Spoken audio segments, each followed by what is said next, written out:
Former world number 1 David Duval is hopeful Shinnecock Hills will help the U.S. Open rediscover its identity. Once regarded as the most feared event in golf, the U.S. Open has seen players find it easier to finish in the red, with each of the last 4 winners finishing under par since Justin Rose won with a 1-over score at Merion in 2013. Shinnecock has hosted the major on 4 occasions. Pavin won with a level par score in 1995 and, while Retief Goosen prevailed in 2004 when he and Phil Mickelson were the only 2 under par players, I'm excited to see a proper U.S. Open again, Duval said in a Golf Channel conference call. I'm hoping that the golf course is fair but severe and penal. I hope that it puts a premium back on driving the golf ball and putting it in play, making you choose how you want to attack each hole because of that. Do you want to lay back and make sure you get it in play? Do you want to try to get it further down? Things of that nature. I think it's the U.S.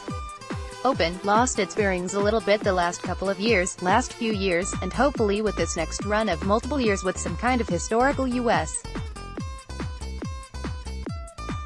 Open venues, I'm hoping that we see kind of what you think about when you think of a U.S.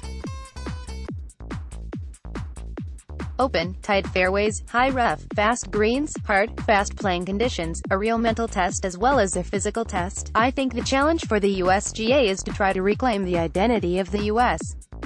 Open. When you think of U.S. Opens of past, you think of high rough, severe penalties for driving the ball poorly, severe penalties for missing greens, weather with the long rough around the greens, the difficulty of pitching out of that grass onto a hard, fast, sloping putting surface. That's kind of gone awry the last number of years. Justin Leonard, who like Duval won his sole major at the Open in the United Kingdom, is keen to see how the younger players on the European and PGA Tours handle the challenge. I don't know that they will really be that successful at a place like Shinnecock if the USGA gets the golf course where they want it, he said. I think it'll be interesting to see these modern players, which ones make the adjustments to play a stern U.S. Open test on a golf course that has and will stand the test of time. Former PGA Tour pro Brandel Chambly believes Shinnecock should be the annual venue for the tournament. I think it's too bad they can't play the U.S. Open every single year at Shinnecock, he said. It's a very stern test. If there's even a word stronger than stern, it's brutal.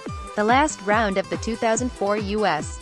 Open was the first time nobody had shot under par since 1963.